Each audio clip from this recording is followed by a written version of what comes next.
Sesungguhnya ibadah rahasia merupakan bukti kejujuran dan keikhlasan seseorang di hadapan Allah Subhanahu wa taala. Dan ia merupakan tanda kecintaan dan keimanan seseorang kepada Allah Subhanahu wa taala.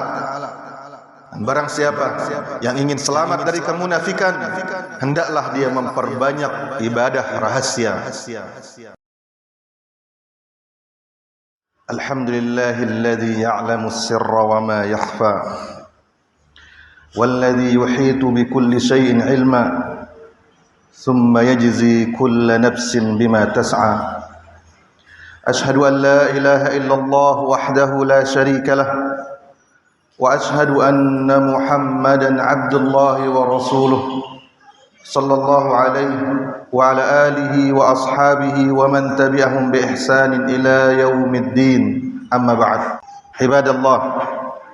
Dalam sebuah asar, sahabat yang mulia Az-Zubair bin Awam radhiyallahu taala anhu pernah berkata, "Man istata'a minkum an yakuna lahu hab'un min 'amalin salih falyaf'al." Barang siapa di antara kalian yang mampu untuk mengusahakan amalan tersembunyi, maka hendaklah dia lakukan. Ibadallah, sesungguhnya ibadah rahasia merupakan bukti kejujuran dan keikhlasan seseorang di hadapan Allah Subhanahu wa taala. Dan ia merupakan tanda kecintaan dan keimanan seseorang pada Allah Subhanahu wa taala. Dan ibadah rahasia tidak akan pernah mampu dilakukan oleh seorang munafik, dan akan selalu berat dilakukan oleh seseorang yang selalu berdusta, dan tidak akan pernah dikenali oleh orang yang senang mengada-ngada dan mengaku-ngaku. Al-Hasan Al-Basri rahimahullahu ta'ala pernah berkata, "Walaqad adrakna aqwaman ma 'alal ardi min 'amalin yaqdiruna an ya'maluhu fi sirri fayakunu 'alaniyatan abadan." Al-Hasan Al-Basri rahimahullahu ta'ala berkata, sungguh kami telah bertemu dengan generasi, yaitu para sahabat radhiyallahu ta'ala anhum ajmain. Kami telah bertemu dengan generasi, tidaklah mereka mendapati sebuah amal saleh yang mereka mampu untuk melakukannya secara rahasia, lalu mereka lakukan dengan terang-terangan. Itu tidak pernah terjadi. Setiap amal saleh yang mereka mampu sembunyikan, tidak akan pernah mereka tampakkan. Radhiyallahu ta'ala anhum ajmain. Barang siapa yang ingin selamat dari kemunafikan, hendaklah dia memperbanyak ibadah rahasia. Hudzaifah bin Yaman radhiyallahu ta'ala anhu yang memegang nama-nama orang munafik pernah didatangi oleh seseorang dan ditanya, "Apakah saya ini termasuk orang munafik wahai Hudzaifah? Adakah engkau tahu saya ini orang munafik?" Hudzaifah pun bertanya kepadanya, "Atusalli idza khalauta wa tastaghfir idza adnabta?" Apakah engkau ini kalau sendirian ada yang melakukan salat? Ketika engkau melakukan dosa, engkau istighfar? Adakah engkau seperti itu? Orang ini menjawab, "Na'am, iya." Maka Hudzaifah berkata, "Idhab fama ja'alakallah munafiqan." Kalau gitu tenanglah. Allah tidak akan pernah membuatmu sebagai seorang munafik selama engkau memiliki ibadah rahasia dan selalu istighfar ketika melakukan dosa. Ibadallah, sesungguhnya ibadah rahasia ia memberikan kekokohan berhadapan dengan berbagai ujian dan cobaan yang menerpa. Sebagaimana ibadah rahasia itu akan memberikan kekuatan bagi seseorang untuk kuat dan senantiasa kuat meninggalkan syahwat.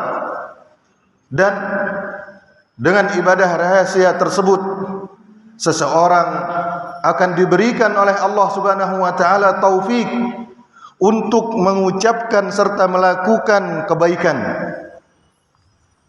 Ibnu Qayyim Al-Jauziyah rahimahullahu taala berkata, "Az-dzunubul khafiyat asbabul intikasat." Sesungguhnya dosa-dosa yang dilakukan secara sembunyi-sembunyi itu adalah penyebab seseorang itu intikas, berbalik arah dari taat menjadi maksiat. dari rajin menjadi malas. Wa ibadatul khafa aslus sabat. Sebaliknya, ibadah rahasia itu adalah pondasi dari keistiqomahan, dari kekokohan di atas ibadah dan kebaikan. Oleh karena itu, barang siapa yang mengeluhkan lemahnya iman, hendaklah dia menyadari bahwa penyebabnya adalah dia kurang beribadah di saat sendirian. Tidakkah kita perhatikan Nabi SAW bahwa beliau memiliki waktu untuk salat tahajud, dan tidak usah bertanya bagaimana panjangnya dan bagusnya salat beliau SAW. Dan seandainya bukan karena waktu untuk melakukan salat malam itu sendirian, niscaya beliau tidak akan mampu untuk mengemban amanah yang besar ini, yaitu mengemban amanah risalah, menyampaikan Islam. Dan kita ingat di periode Mekah, di saat jihad belum disyariatkan, Allah memerintahkan kaum muslimin dan bahkan mewajibkan mereka untuk melakukan tahajud selama setahun agar mereka bisa kuat menghadapi berbagai cobaan yang merupakan konsekuensi dari keimanan mereka. Ibadallah, sesungguhnya ibadah rahasia, dengannya Allah Subhanahu wa taala meninggikan derajat hamba-hambanya, dan ia merupakan sebab ampunan dosa, dan ia merupakan sebab dilipat gandakannya pahala. Allah Subhanahu wa taala berfirman, innama tunziru man ittaba'a adh-dhikra wa khashiya ar-rahmana bil ghaib fabashshirhu bimaghfiratin wa ajrin karim. Sesungguhnya wahai Muhammad, engkau hanya akan bisa memberikan peringatan bagi orang yang mengikuti peringatan tersebut, dan dia takut kepada Allah meskipun dia tidak melihat Allah, karena Allah senantiasa melihatnya. Maka berilah kabar gembira kepada orang yang seperti ini bahwa dia mendapatkan ampunan dari Allah dan mendapatkan pahala yang besar. Abdullah ibn Mubarak pernah memuji Imam Malik ibn Anas, Imam Daril Hijrah rahimahullahu taala, dengan mengatakan, "Ma ra'aitu ahadan irtafa'a mithla Malik." Aku tidak pernah melihat orang yang lebih tinggi derajatnya daripada Malik, yaitu Imam Malik ibn Anas rahimahullahu taala. Laisa lahu katsiru salatin wala siyam. Dia itu tidak banyak nampak melakukan salat ataupun puasa. Tidak banyak salatnya, puasanya. Illa an takuna sarirah, kecuali yang dia lakukan secara rahasia.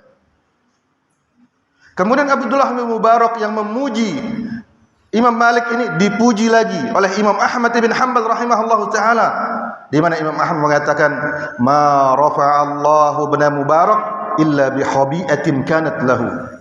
Tidaklah Allah mengangkat tinggi derajat Abdullah bin Mubarak melebihi orang-orang sezamannya, melainkan karena rahasia yang dia miliki antara dia dengan Allah Subhanahu wa taala. Maka adakah rahasia Anda bersama Allah Subhanahu wa taala yang tidak diketahui oleh siapapun? Aqulu qauli hadza wa astaghfirullah li wa lakum.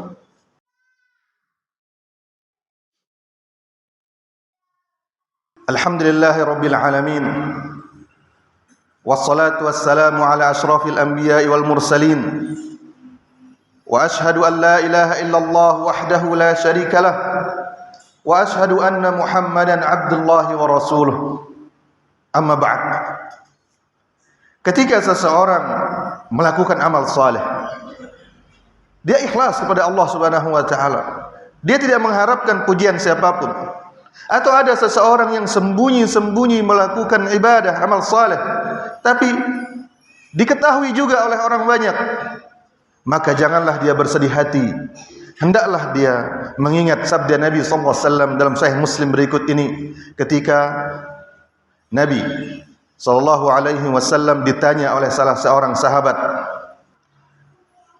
"Ara'aitar rajula ya'malul 'amal as-salih fayahmadun nas 'alaihi?" Bagaimana pendapat Anda wahai Rasulullah tentang seseorang yang melakukan amal saleh, lalu orang-orang memujinya karena perbuatannya tersebut? Ini orang ini tidak pernah mengharapkan pujian manusia, tapi orang juga memujinya. Maka Nabi sallallahu alaihi wasallam bersabda, "Tilka ajil busral mu'min." Itu adalah kabar gembira bagi seorang beriman yang dipercepat sebelum dia mendapatkan kabar gembira terbesar di akhirat. Maka ketika seorang berusaha menyembunyikan amalnya, akhirnya orang tahu juga. Ketika dia ikhlas kepada Allah, orang pun banyak memujinya.